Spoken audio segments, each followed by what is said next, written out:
This is the Convene podcast. My name is Magdalina Atanassova, Digital Media Editor at Convene. As face-to-face events return in full force, organizers and venues are assessing additional new risks, like potential disruptive behavior that can make their events feel less safe and welcoming. A more charged environment. Written and read by Michelle Russell. A man ran up on a riser and slapped a physician speaker several times across the face at a session during the 2023 American College of Obstetricians and Gynecologists annual clinical and scientific meeting in May, yelling profanities and accusing him of sexually assaulting his wife, while stunned audience members at the Baltimore Convention Center looked on. 2 months later, actress Drew Barrymore was speaking on stage at an event in Manhattan when a stalker began screaming her name and rushed toward her from the audience. Luckily, a bodyguard intervened. In a more frightening turn of events in the summer of 2022, novelist Salman Rushdie was stabbed multiple times by a man who charged the stage as he was about to deliver a lecture in Chautauqua, New York. That brutal attack was fresh on Lauren Parr's mind as two protesters from the audience rushed and jumped on the stage as a plenary session was about to get underway at last year's fall meeting of the American Geophysical Union for Earth and Planetary Scientists at Chicago's McCormick Place. Parr, AGU's Senior Vice President, Meetings and Learning, told Convene that her first thought was that they were out to harm the speaker. She made a beeline for the stage as the protesters, seeking to dramatize the urgency of the climate crisis, unfurled a banner. I pulled their banner away from them and our AV team kind of hustled them off stage, she said. People don't realize how quickly things happen and how quickly they are out of your control. Disruptive, unsafe, and even criminal public behavior also has been on display in recent months on airlines. The International Air Transport Association has reported nearly a 50% spike in unruly airline passenger incidents from 2021 to 2022. And in the concert arena, where such artists as Cardi B and Harry Styles have been struck by objects hurled by fans while performing on stage. The pandemic, combined with plenty of other cultural forces, has shaken up the way we live, increased stress, and some bad behavior along with it, according to a recent article in Axios. I think it's a breakdown of social norms, Megan Rangi, dean of the Yale School of Public Health, told Axios. Back when I ran my first conference, I never had to think about someone attacking the speaker or jumping on stage, Parr said. I never, ever considered those things. Yet it seems to be a risk that every event organizer needs to add to their list of safety and security considerations. Let's face it, we cannot at any time of our day stop from seeing something happening around the world that is a reminder of the type of environment and culture we live in right now, said Samuel Thomas Jr., who recently stepped into his new role as Senior Vice President and General Manager of McCormick Place campus with Oakview Group, OVG360, now the venue's management company. It is top of mind for me as a venue leader to assure customers that when they walk into any venue that I operate, he added, that they feel safe. We are all striving to create meetings and events that are safe places where we welcome dynamic engagement and interaction, Parr said. And when you have someone charge a stage, jump in front, elbow someone out of the way, throw things, or shout, that takes away everything that you're trying to create. The whole point of disruptive activism isn't so that you'll have a conversation. And so we have this kind of situation that's coming up that is putting people at risk for their safety. We have no way of knowing what someone's intentions are. Screening for those intentions among attendees can be impossible. It obviously all depends on if people are willing to take on that risk themselves, to take that step where they could actually be subject to ejection and possible charges and banned from the building, said David Bourne, Senior Director, Business Development and Operations at Prevent Advisors, a flagship service company of Oakview Group. One deterrent is public awareness of the consequences and penalties for such actions, said Bourne, who has more than 25 years of experience in security and event management. Dan Donovan, founder and managing partner of event security company Stratoscope, said current times call for being more diligent as we bring people together, regardless of what type of event it is. He cited, in addition to a general decline in public civil behavior, geopolitical divisions and disgruntled employees who have been let go as causes for concern. Meeting planners need to be more aware of the different challenges, he said, and have the right people in place to help mitigate those challenges and develop the right posture for their event. In recent years, he said, tech companies like Salesforce and Google have reached out to his company to do more from a safety and security perspective at the convention centers where they hold their big events. While the recent spate of incidents of poor public behavior raises fresh concerns for the business events industry, the safety of groups they host has long been a top priority for convention centers. Back in 2016, IAVM, the International Association of Venue Managers, IAEE, International Association of Exhibitions and Events, and ESCA, Exhibition Services and Contractors Association, joined forces to create the Exhibition and Meeting Safety and Security Initiative. Built into the initiative's guidelines is a threat assessment tool that allows convention centers to work with meeting planners and show organizers to determine the potential threats that come along with their meetings. When Convene spoke with IAVM President and CEO Brad Main about safety, he pointed to a large-scale active shooter exercise conducted at the Boston Convention and Exhibition Center in 2019, which involved collaboration between IAVM and other organizations as one example of the industry taking proactive measures. After the exercise, the Massachusetts Convention Center Authority put together a report of what worked well and what didn't work well, he said, which was made available to IAVM members to spotlight gaps and opportunities to improve emergency procedures. A briefing the Massachusetts Convention Center Authority published after the exercise underscored the safety challenges inherent at convention centers, which the authority called daunting. The buildings are by intent large, have multiple points of access, are open for long durations, and purposefully strive to be a welcoming and convenient place for attendees. It is identifying and addressing the need to balance safety and security while delivering a wonderful guest experience that makes drawing the line so difficult, especially because where the line is drawn often changes from event to event. Donovan called it a forever balancing act, adding, "We're always weighing that guest experience with the appropriate security posture. Convention centers historically are not the most secure facilities," he said, because they're designed to be very multi-use and be able to have different groups gathering simultaneously. One way to bridge the divide between engendering a sense of safety and having a heavy security presence that can have the opposite effect among attendees by inciting anxiety that their event is high risk is employing transportation coordinators, or TCOs, Thomas said.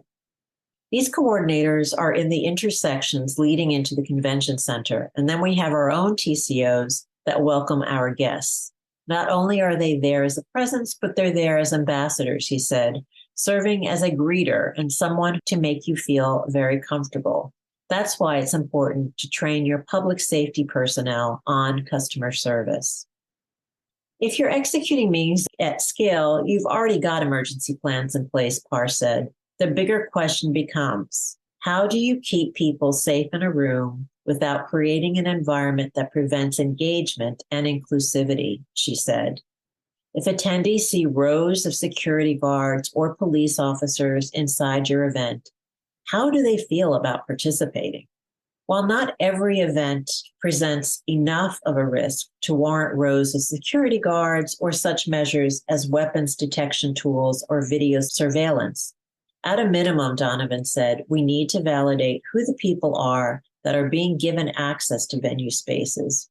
And then as that risk profile changes for that event, you can start layering on some of the other safety measures. Sometimes having the event in a geographic location that they feel less comfortable with can prompt an event organizer to bring in greater security, he said.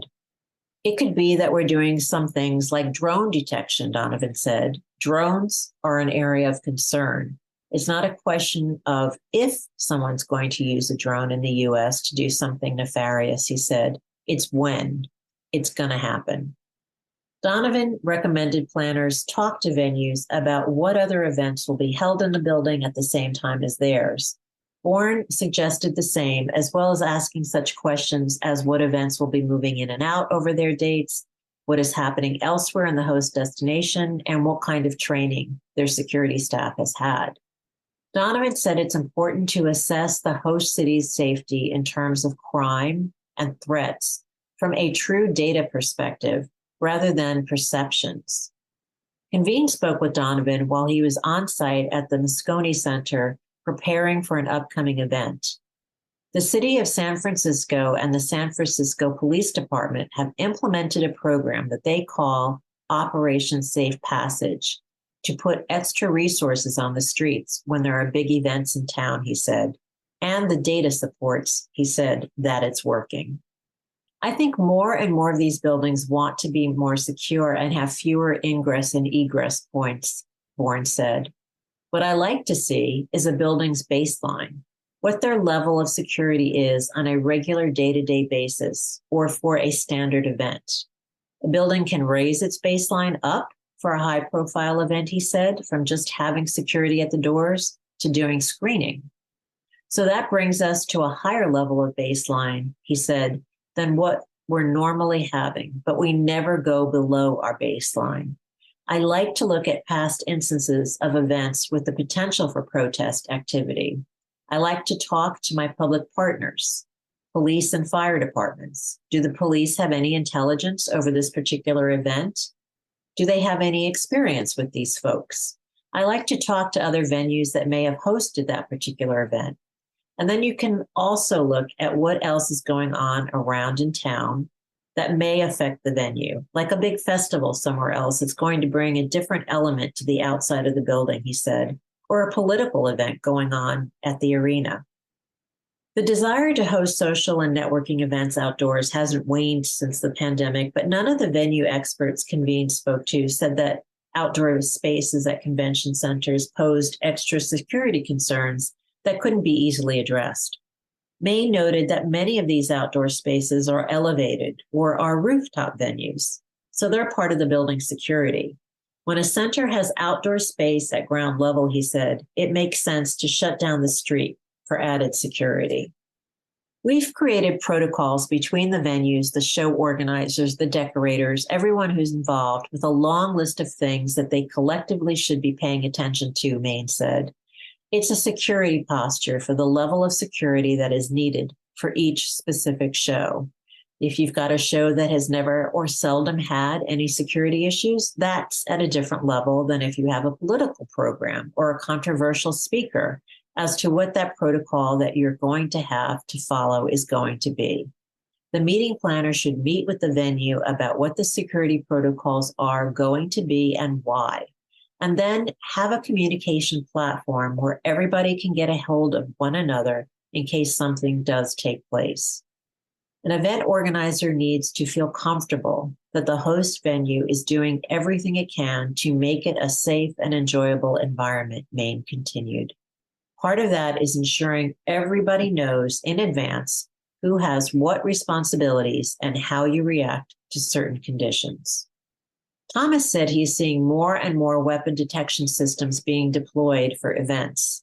At one time, he said, it was really more important for sporting events or consumer shows. But now you're seeing them for associations, whether it be medical or educational associations. And the weapons detection systems available now are more frictionless than traditional magnetometers and use advanced sensor technologies and artificial intelligence to screen guests when they come in through the doors, Thomas said. At nearly 10 times faster, these systems prevent bottlenecks. That's the trend moving forward, deploying these types of systems that can push customers through so much quicker and so much more efficiently, he said.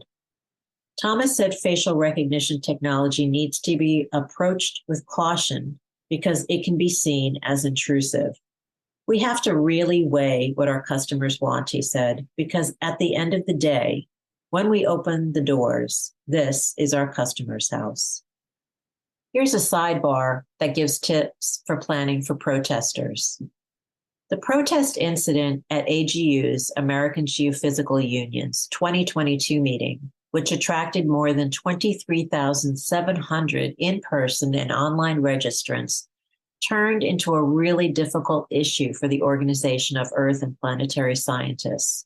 We fully agree that there should be more urgency around climate change, AGU's Lauren Parr said.